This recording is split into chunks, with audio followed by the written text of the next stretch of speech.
आंब्याचा सीझन चालू आहे आणि आंब्यापासून वेगवेगळे पदार्थ बनवले जातात। आज आपण खास अधिक महिन्यासाठी स्वीट डिश बनवत आहोत। नमस्कार मंडळी, मी अश्विनी महेश पाटील पाटी किचन ब्लॉगमध्ये तुमच्या सगळ्यांचं स्वागत आहे। इथे मी एक आंबा घेतलेला आहे आणि हा आंबा आहे हा गोड आहे।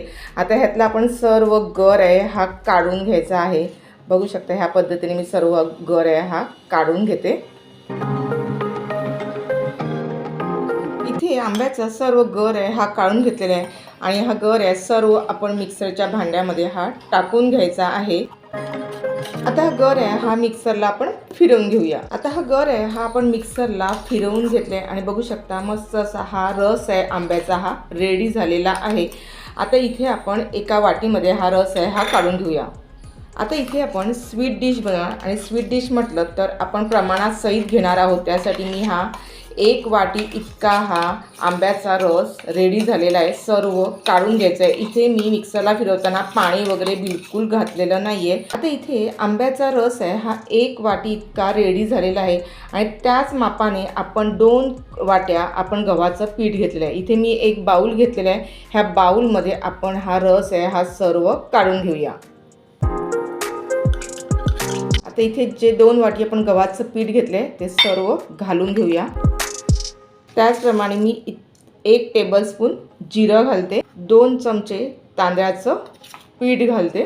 त्याच मापाच्या वाटीने पाव वाटी आपण गूळ घेतलेले आहे ते घालूया। आता इथे आंबा जसा गोड असेल त्याप्रमाणे आपल्याला इथे गुळाचा वापर करायचा आहे।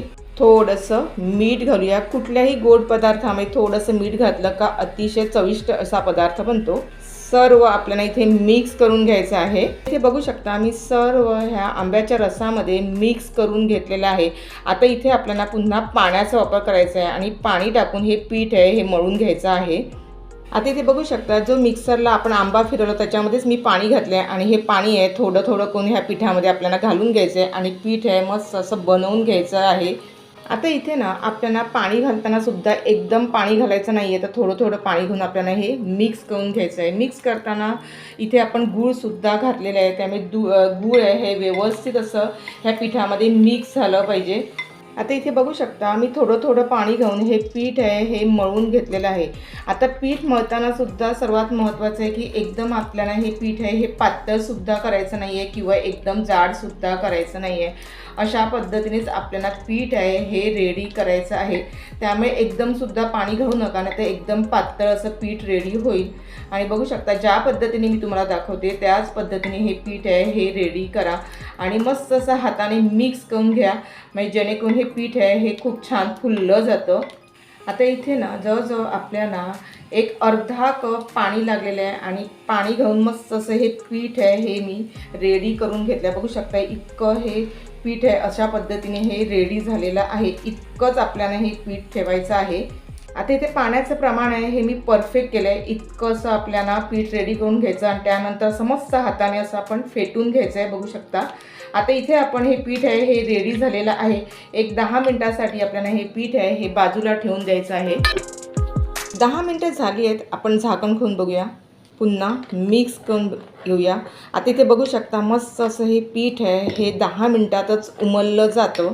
आता इथे थोडंसं मिक्स करून घेतलं, त्यानंतर इथे आपण खायचा सोडा घेतला आहे अगदी थोडासा तो घालूया आणि पुन्हा इथे आपण मिक्स करून घेऊया आणि मिक्स केल्यानंतर व्यवस्थित आपल्याला मिक्स करून घ्यायचं आणि मस्त हे पीठ आहे हे पुन्हा असं फुललं जातं। बघू शकता इतकं मस्त असं हे फुलतं। आता इथे आहे ना व्यवस्थित हाताने असं मिक्स करून घ्यायचं।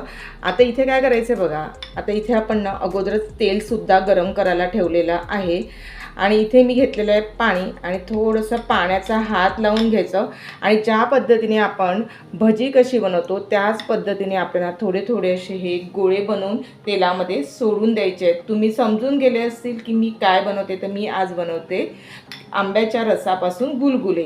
बरेच जण केळ्यापासून सुद्धा गुलगुले बनवतात, आज आपण आंब्याच्या रसापासून गुलगुले बनवत आहोत। तर इथे बघू शकता मी हाताला पाणी घेतलेलं आहे, म्हणजे नुसतं पाण्याचा हात लावून घेतला, त्यानंतर हे आपण गोळे आहेत हे तेलामध्ये सोडून घ्यायचे आहेत। आता इथे बघू शकता तेल आहे हे मी अगोदरच गरम करून घेतलं होतं, त्यामुळे कडकडीत असं हे गरम करायचं आणि त्यानंतर आपण हाताच्या सहाय्याने असे हे गुलगुले आहेत हे सोडून घ्यायचे आहेत। आता इथे जेवढे आपल्याला कढईमध्ये राहतील तेवढे आपण अशी ही भजी कशी सोडतो त्याच पद्धतीने हे आपल्याला सोडवून घ्यायचे आहेत। आता इथे बघू शकता तेलात टाकताच हे गुलगुले आहेत हे मस्त असे हे फुललेले आहेत आणि वरती देखील आहेत, इतके मस्त असे हे रेडी होतात। कलर देखील खूप सुंदर असा येतो, इतके आंब्याचे गुलगुले आहेत, एकदम मऊसूद असे हे रेडी होतात। त्याचप्रमाणे हे आपण गुलगुले आहेत हे मीडियम गॅस ठेवूनच आपल्याला हे तळून घ्यायचे आहेत। तर 1-2 मिनिटात आपण हे पलटी करून घेऊया। आता पलटी करताना सुद्धा आपल्याला मंद आचेवर किंवा मोठ्या शेगडीवर हे गुलगुले आहेत हे तळून घ्यायचे नाही, कारण काय होतं जर का तुम्ही मोठी शेगडी केली आणि लगेच तळून घेतले तर हे मध्ये कच्चे राहण्याची शक्यता असते। त्याच्यासाठी मीडियम गॅस ठेवायचा आणि तळून घ्यायचे। बघू शकता मस्त असे टम्म असे हे फुललेले आहेत आणि बघू शकता मस्त असं दिसायला सुद्धा हे गुलगुले आहेत हे छान होतात। आणि आंब्याचा सीझन आहे आणि घरामध्ये भरपूर आंबे असतात, अशा वेळेस काय करायचं विचार पडतो। अशा वेळेस तुम्ही असे मस्त असे गुलगुले आहेत हे बनवून देऊ शकता आणि सर्वांना आवडतील इतके सॉफ्ट असे हे गुलगुले रेडी होतात। आता इथे बघू शकता लालसर कलर येईपर्यंत हे गुलगुले आहेत हे मी तळून घेतलेले आहेत। आता अशा पद्धतीनेच आपल्याला बाकीचे सुद्धा सर्व तळून घ्यायचे आहेत। आता जशी तुम्हाला छोटी मोठी साईज पाहिजे त्या पद्धतीने हे गुलगुले आहेत हे बनवून घ्यायचे आहेत।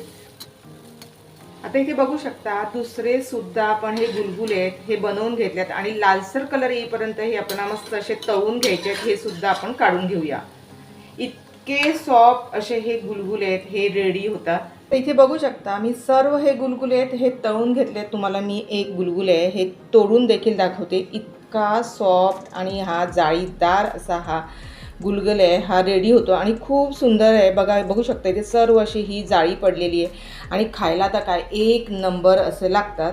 आंब्याचा सीझन आहे आणि गुलगुले हे करून बघायलाच पाहिजेत, एक नंबर असे चवीचे रेडी होतात। तर आजच्या भागामध्ये ही रेसिपी आवडली असेल तर नक्कीच लाईक आणि हाईप करा आणि जर कोणी चॅनल नवीन असेल आणि अजून सबस्क्राईब नसेल केलं तर ते करून घ्या। बाजूला बेल बटन ते देखील दाबायला विसरू नका, जेणेकरून जेव्हा माझा व्हिडिओ अपलोड होतो तो तुम्हाला सर्वप्रथम बघायला मिळेल आणि भरपूर मित्र-मैत्रिणी नातेवाईकांमध्ये शेअर करा। अशाच भेटू एक छानशा व्हिडिओला, तोपर्यंत बाय बाय, स्वस्त राहा, सुरक्षित राहा आणि खात राहा। धन्यवाद।